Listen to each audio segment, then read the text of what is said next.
नमस्कार, आप देख रहे हैं सुप्रभात बिहार। मैं हूं आपके साथ सुकन्या सिंह। देशद्रोह के आरोपी शर्जील इमाम को आज दिल्ली ले जाया जा सकता है। फिलहाल उसे पटना में रखा गया है, जहां दिल्ली क्राइम ब्रांच की टीम उससे पूछताछ कर रही है। शर्जील ने असम और उत्तर पूर्वी भारत को लेकर भड़काऊ बयान दिया था।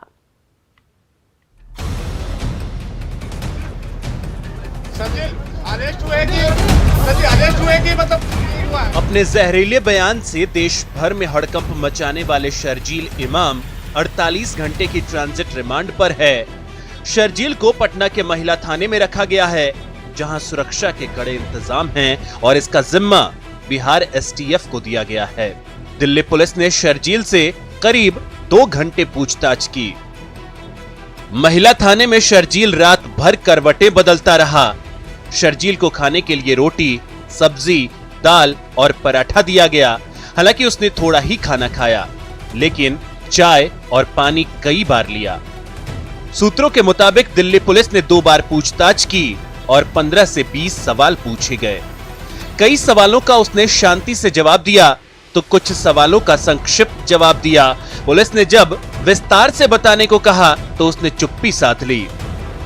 सूत्रों के मुताबिक पुलिस ने उसका मोबाइल खंगाला, जिससे कई जानकारियां मिली हैं। वो कहां-कहां रुका, इस बारे में भी पूछताछ की गई। मिली जानकारी के मुताबिक शर्जील पटना और इसके आसपास के इलाकों में छिपा था। जहां वो ठहरा था, उसके बारे में भी पुलिस ने पूरी जानकारी ली है। शर्जील पूछताछ के दौरान खुद को बेकसूर बताता रहा और ये जताने की कोशिश करता रहा कि उसने जो कुछ भी कहा है उसे वायरल वीडियो में गलत ढंग से छेड़छाड़ कर दिखाया गया है। न्यूज़ 18 के लिए पटना से संजय कुमार की रिपोर्ट। शर्जील की गिरफ्तारी पर केंद्रीय गृह मंत्री अमित शाह ने कहा कि टुकड़े टुकड़े गैंग के मंसूबे नहीं होंगे कामयाब। उन्होंने कहा कि सभी को सलाखों के पीछे किया जाएगा। तो कल भी ये शर्जील का बयान देखिए, वीडियो देखिए, देख रहे हैं ना, कन्हैया कुमार से भी ज्यादा खतरनाक। चिकन नेट को काट दो, आसाम भारत से कट जाएगा। अरे 7 पूछते लग जाएगी भैया, आसाम से। आज दिल्ली पुलिस ने उनको धर लिया है और आज जेल की हवा खाने के लिए उनको। चलिए सीधा लेकर आपको चलते हैं पटना के महिला थाने, जहां पर हमारे सहयोगी संजय कुमार भी मौजूद है। संजय, महिला थाने की अगर हम बात करें तो यहीं पर शर्जील है और क्या कुछ जानकारी आप तक पहुंची है, जरा बताइए। बिल्कुल सुकन्या, 6:40 पर जहानाबाद पुलिस और दिल्ली की क्राइम ब्रांच की पुलिस टीम शर्जील को जहानाबाद से लेकर पटना के लिए पहुंची थी और तकरीबन 2 घंटे का फासला तय किया था। ये 70 किलोमीटर का फासला था ये, और 8:50 पर शर्जील को इसी पटना के महिला थाने में लाया गया था और उसी कमरे में रखा गया है जहां पर बाहुबली विधायक अनंत सिंह को कुछ दिन पहले रखा गया था। और जो जानकारी मिली है पुलिस सोर्सेज के हवाले से और जो सूत्रों से जानकारी मिली है, रात में उसे खाने के लिए रोटी, सब्जी और पराठा दिया गया था। इसके अलावा दाल भी दी गई थी, लेकिन उसने खाना बहुत कम खाया। तकरीबन 1.25 घंटे तक उससे पूछताछ भी की गई। 2 बार पूछताछ की गई। एक बार पूछताछ के बाद जब थोड़ी देर का अंतराल दिया गया था तो उसने चाय और पानी की इच्छा जाहिर की थी। उसके बाद जो दिल्ली क्राइम ब्रांच की टीम है उसने कई सवाल किए। सबसे ज्यादा सवाल उससे ये पूछा गया कि जब आप फरार हो गए थे तो इस दौरान आप कहाँ रुके थे और जो आपके शेल्टर होम थे वो कौन कौन सी जगह पे थे। चूंकि इस तरह की जानकारी आई थी कि शर्जील जो है वो पटना में छिपा था और अंतिम ठिकाना उसका पटना में था। जो मोबाइल के उसके जो कॉल डिटेल्स मिले हैं उसके आधार पर भी पुलिस जिन लोगों ने उसे पनाह दी थी उसके बारे में भी जानकारी ले रही है कि आखिरकार किन लोगों ने, जबकि वो फरार चल रहा था, फरार अवधि में किन लोगों ने उसे आश्रय दिया था। फिलहाल यही वो महिला थाना है जहां पर पुलिसकर्मियों की तैनाती रात भर रही है और शर्जील जो जानकारी मिली, रात भर वो करवटें बदलता रहा। अच्छी तरह से नींद भी उसने नहीं ली। उसके चेहरे पर कई बार परेशानियों के भाव दिखे। चूंकि जो सवालात थे दिल्ली क्राइम ब्रांच के, उसने काफी परेशान किया शर्जील को। कई सवालों में उसने चुप्पी साध ली है और बहुत ही जो जानकारी मिली है बहुत शांत तरीके से उसने सवालों का जवाब दिया है। और निश्चित तौर पर अब आने वाले दिनों में, जबकि उसके रिमांड की अवधि पूरी होगी, 48 घंटे की रिमांड पर लिया दिल्ली पुलिस ने, और इस बात की संभावना जताई जा रही है कि आज सुबह में ही दिल्ली क्राइम ब्रांच की टीम उसे पटना एयरपोर्ट से लेकर दिल्ली के लिए रवाना हो जाएगी, जहां उसे सबसे पहले मेडिकल जांच के बाद कोर्ट में पेश किया जाएगा और दिल्ली पुलिस चाहेगी कि उसे रिमांड पर लिया जाए। और देखना होगा इस पूरे मामले में अब दिल्ली कोर्ट का क्या रुख होता है। वाकई में दिल्ली कोर्ट अगर उसे रिमांड पर देता है तो अगर पुलिस उसे पूछताछ करेगी, नहीं तो फिर उसे जुडिशियल कस्टडी में भेज दिया जाएगा। सुकन्या। बिल्कुल संजय, लेकिन इन सब के बीच सबसे बड़ा सवाल बना हुआ है कि शर्जिल जो अब तक वायरल वीडियो में दहाड़ता दिख रहा था, तमाम तरह की धमकियां दे रहा था, लेकिन जब पुलिस ने उससे सवाल पूछने शुरू किए उसके बाद उसने कहा कि जो ये पूरा वीडियो है इसे एडिट करके पेश किया गया है, ये प्रॉपर बातें उसने नहीं कही। उस वीडियो को इस सीक्वेंस में एडिट किया गया जिससे ये भड़काऊ लगे, देशद्रोही, देश के विरुद्ध लगे। तो क्या लग रहा है जो पुलिस के शिकंजे से बाहर दहाड़ रहा था शर्जिल, अब डरा हुआ है, खौफ में है? जी बिल्कुल, तकरीबन 1.25 घंटे तक उससे पूछताछ हुई थी रात में और 2 बार में ये पूछताछ की गई थी। जब पहले शिफ्ट में उससे सवाल किए गए थे कि वो इस दौरान जब वो फरारी अवधि में था तो कहाँ था, दूसरे शिफ्ट में जब उससे सवाल किए गए तो उससे यही सवाल किया गया था जो ये वीडियो है इसमें आपको दिखाया जा रहा है, आपकी आवाज है, तो उसने साफ तौर पर इंकार कर दिया। उसका कहना है कि ये जो वायरल वीडियो है इसे एडिट किया गया है, यानी इसमें कहीं ना कहीं जो टेक्निकल जो सुविधाएं वो ली गई है और मूल रूप से उसकी आवाज नहीं है। बहरहाल ये अब शर्जिल के दावे हैं। अब जाहिर सी बात है कानून के हाथ लंबे हैं, कानून का शिकंजा जिस कदर उस पर पड़ा है, पुलिस ने जिस तरीके से प्रेशर टैक्टिस अपनाई थी शर्जिल पर, उसके बाद उसके सामने अब कोई विकल्प नहीं बचा था। अब जब छोटे भाई को पुलिस ने कल कस्टडी में लिया था तो उसके बाद शर्जिल को आखिरकार उसे गिरफ्तार होना पड़ा, उसकी गिरफ्तारी भी हुई और अब वो कह रहा है कि जो वीडियो है उसे एडिट किया गया है। अब पुलिस इसको FSL जांच में भेजेगी। जो पुलिस अधिकारियों से मेरी बात हुई है उनका ये कहना है कि ठीक है, अब शर्जिल ने अपनी बातें रख दी हैं लेकिन उसके बयान को रिकॉर्ड जरूर दर्ज कर लिया गया है, लेकिन अब FSL में उसका वीडियो भेजा जाएगा, सारी जांच हो जाएगी तो दूध का दूध पानी और पानी का पानी सामने आ जाएगा, जो सच्चाई है वो बखूबी सामने आ जाएगी। लेकिन शर्जिल जो कह ले लेकिन सच्चाई सामने है और FSL जांच के बाद सारी स्थिति स्पष्ट हो जाएगी। सुकन्या, चलिए बिल्कुल संजय, सबसे बड़ी राहत की बात यह है कि शर्जिल जो है अब वो पुलिस के शिकंजे में है और यहाँ बैठकर वो देश के खिलाफ कुछ भी नहीं कर पाएगा और अगर देश के बाहर के किसी तत्व का उसके साथ मिलीभगत है, इन्वॉल्वमेंट है, तो वो भी साफ हो जाएगा जब उससे पूछताछ होगी। तमाम जानकारी के लिए संजय आपका शुक्रिया। खैर, खबरों में बढ़ते आगे और अब बात करते हैं जनता दल यूनाइटेड की। जी हां, प्रशांत किशोर को लेकर JDU के राष्ट्रीय अध्यक्ष नीतीश कुमार ने बड़ा बयान दिया। नीतीश कुमार ने कहा कि उनको पार्टी में रहना है तो रहेंगे, जाना होगा तो जाएंगे, इससे पार्टी को कोई फर्क नहीं पड़ता। JDU में प्रशांत किशोर के दिन पूरे, पीके के लिए JDU के दरवाजे बंद। प्रशांत किशोर को नीतीश कुमार की खरी खरी। जब तक किसी की इच्छा रहेगी पार्टी में रहने की, रहेगा, कहीं जाना चाहेगा जाएगा। 43 साल के चुनावी रणनीतिकार और नेता प्रशांत किशोर के दिन JDU में पूरे हो गए हैं और उनके आने या जाने से JDU को कोई फर्क नहीं पड़ता। ये हम नहीं कह रहे हैं, ये कहना है खुद जनता दल यूनाइटेड के राष्ट्रीय अध्यक्ष नीतीश कुमार का।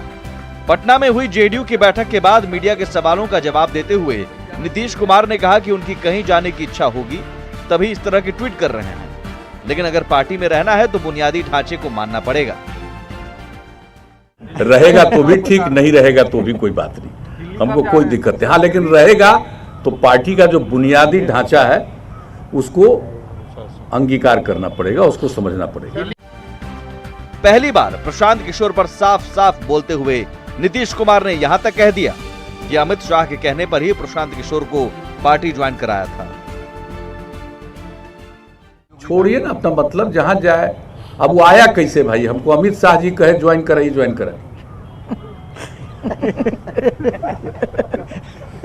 तभी सब हमसे क्या के लिए पूछ रहे हैं भाई? कोई कुछ करता है तो मन और होगा, कहीं जाने का मन होगा, स्ट्रेटजिस्ट के रूप में किसी किसी का काम करता है। वैसे ऐसा ही कुछ तल्ख बयान सुबह सुबह JDU प्रदेश अध्यक्ष वशिष्ठ नारायण सिंह ने भी दिया था। पवन वर्मा और प्रशांत किशोर अब JDU के लिए इम्पोर्टेंट नहीं है, एकदम नहीं इम्पोर्टेंट। पवन वर्मा और प्रशांत किशोर अब JDU के लिए इम्पोर्टेंट नहीं है, एकदम नहीं इम्पोर्टेंट। आमतौर पर इस तरह के बयानों से बचने वाले नीतीश कुमार का इतना कह देना ही ये साफ संकेत दे देता है कि JDU अब प्रशांत किशोर से छुटकारा चाहती है। वैसे JDU में ऐसे कई नेता हैं जो जल्दी से जल्दी पार्टी से प्रशांत किशोर को निकालने की मांग कर रहे हैं। ई जाली माल का हमने यहाँ कोनो वैल्यू नहीं है। अच्छा, प्रशांत किशोर जाली माल है। और कौन चीज बाल बच्चा जो पैदा करेला पाई या बापू है गुजरात दौड़, ये हॉस्पिटल से उठा गए बड़े पोस्टपुत होवन, मुख्यमंत्री जी गलती के बनी, मतलब इनको निकाल देना चाहिए। पोस्टपुत होवन, पोस्टपुत तत्क्षण। तो आप क्या चाहते हैं कि निकाल दिया जाए प्रशांत? देर होता, बहुत पहले निकाले के चाहिए। दरअसल पिछले कुछ दिनों से प्रशांत किशोर लगातार नागरिकता कानून, एनपीआर और एनआरसी के मुद्दे पर पार्टी लाइन से अलग राय जाहिर करते आ रहे हैं। आखिरकार नीतीश कुमार ने जवाब देते हुए साफ कर दिया कि कोई पार्टी लाइन से अलग बयान ना दे तो ही अच्छा है। मतलब जेडीयू में पीके का चैप्टर क्लोज समझिए। न्यूज़ 18 के लिए पटना से आनंद अमृतराज के साथ ब्यूरो रिपोर्ट। जी हां, अभी हमने आपको दिखाया कि जेडीयू की तरफ से प्रशांत किशोर के खिलाफ क्या कुछ बयानात आ रहे हैं। नीतीश कुमार ने भी बयान दिया और नीतीश के बयान के बाद प्रशांत किशोर ने भी पलटवार किया। ट्वीट के जरिए प्रशांत ने नीतीश कुमार पर सवाल उठाए तो जेडीयू नेताओं ने उन पर जुबानी हमला शुरू कर दिया। जब तक किसी की इच्छा रहेगी पार्टी में रहने की, रहेगा, कहीं जाना चाहेगा जाएगा। जेडीयू ने प्रशांत को बाहर जाने का इशारा कर दिया तो प्रशांत किशोर ने ट्वीट के जरिए जवाब दिया। अपने ट्वीट में प्रशांत ने नीतीश कुमार पर झूठ बोलने का आरोप लगाया। साथ ही ये भी लिखा कि नीतीश कुमार ने उनको अपने रंग में रंगने की नाकामयाब कोशिश की। नीतीश कुमार ने कहा था कि उन्होंने अमित शाह के कहने पर प्रशांत किशोर को अपनी पार्टी में जगह दी। हालांकि ऐसा नहीं है कि नीतीश कुमार ने पहली बार ये बात कही हो। 9 महीने पहले भी नीतीश कुमार ने कहा था कि प्रशांत किशोर को अमित शाह के कहने पर ही पार्टी में लिया। तब प्रशांत ने नीतीश कुमार के बयान पर कुछ नहीं कहा था, लेकिन हाल के दिनों में प्रशांत किशोर ने नागरिकता कानून और एनआरसी को लेकर पार्टी स्टैंड से अलग जाकर बयानबाजी की थी, जिससे पार्टी की किरकिरी भी हुई। जब नीतीश ने स्टैंड साफ किया तो पार्टी के दूसरे नेता भी हमलावर हो गए। पहली बात तो प्रशांत किशोर ये जो कोरोना वायरस कही है, नाम लेना बंद कर दीजिए। ये नेता कब से हो गए? कॉर्पोरेट दलाल ये नेता कब से हो गए? नीतीश कुमार के रहमो करम पे यहाँ पे आके इतनी इज्जत बख्शी गई और अपनी औकात भूल गए हैं। ये हैं क्या? ये कॉर्पोरेट दलाली करते हैं। विश्वसनीयता कहाँ है? किसके साथ हैं ये? राहुल गांधी के साथ हैं कि अरविंद केजरीवाल के साथ हैं? डीएमके के साथ हैं कि शिवसेना के साथ हैं? या कभी हमारे साथ भी थे? पार्टी स्टैंड के खिलाफ बयानबाजी कर पहले ही निशाने पर आए प्रशांत किशोर ने ट्वीट कर नीतीश की नाराजगी बढ़ा दी। खबर मिल रही है कि प्रशांत के ट्वीट से नीतीश काफी नाराज हैं। अब देखना होगा कि बयानों के वार में अगला तीर कौन चलाता है। न्यूज़ 18 के लिए पटना से आनंद अमृतराज की रिपोर्ट।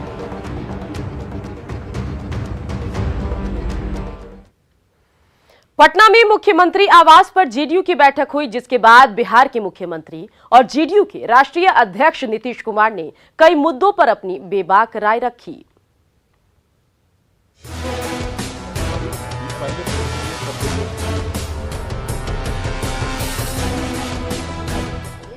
चुनावी साल में जेडीयू की पहली बैठक पटना में सीएम आवास पर हुई।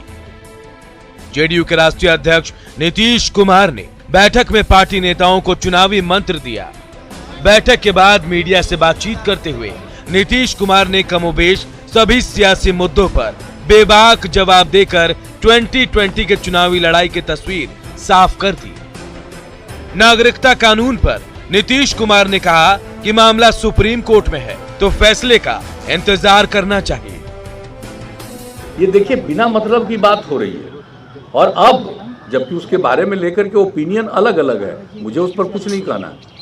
लेकिन जब सुप्रीम कोर्ट में मामला चला गया तो भाई ये संवैधानिक है या संवैधानिक नहीं है, इस पर तो निर्णय हो जाएगा ना सुप्रीम कोर्ट में। नीतीश कुमार ने नागरिकता कानून के खिलाफ जो राज्य प्रस्ताव ला रहे हैं उनको भी नसीहत दे डाली। सीए बन जाता है तो ये कोई स्टेट का है कि जरा हमको बता दीजिए। एक्ट का समर्थन करना या एक्ट का विरोध करना सबका अपना अपना काम, लेकिन आप अगर कहिएगा कि हमारे यहाँ है अधिकार राज्य को।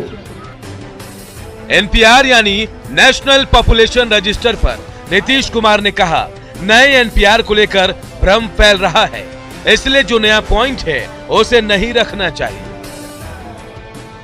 एनपीआर में अगर ये बात है तो जो पहले का मापदंड है उसी पर करना चाहिए। जो एक अनावश्यक माहौल पैदा हो गया है, वो ठीक बात नहीं है। नीतीश कुमार ने एनआरसी पर एक बार फिर अपनी पार्टी का स्टैंड क्लियर किया। कहा कि बिहार में एनआरसी का तो सवाल ही नहीं, और प्रधानमंत्री ने भी तो इसको साफ कर दिया है। जहां तक एनआरसी की बात है, आप सब लोग जानते हैं, हम लोगों ने पहले से ही कहा है कि एनआरसी का तो सवाल ही नहीं है, और प्रधानमंत्री जी का भी एक स्टेटमेंट आया, उस तरह की कोई बात नहीं। नीतीश कुमार ने सीएए और एनपीआर जैसे मुद्दों पर हो रहे आंदोलन पर कहा कि सभी पक्षों को मिलकर माहौल शांत करना चाहिए। यानी नीतीश कुमार ने ये तो जाहिर किया कि कुछ मुद्दों पर उनकी राय बीजेपी से अलग जरूर है, लेकिन बीजेपी के साथ गठबंधन पक्का है। न्यूज़ 18 के लिए पटना से आनंद अमृतराज की रिपोर्ट।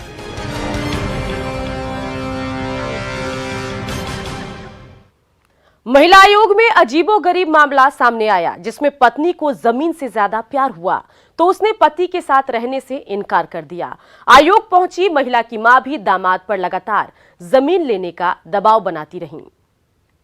फैमिली के साथ हम किसी भी कीमत पर रहना नहीं। इनके पास कुछ पैसा है, इनका जमीन है, अगर वो बेच कर लेंगे जगह हमको बोलिए नहीं कि जमीन लीजिए, हम वहाँ पर रहने लगेंगे।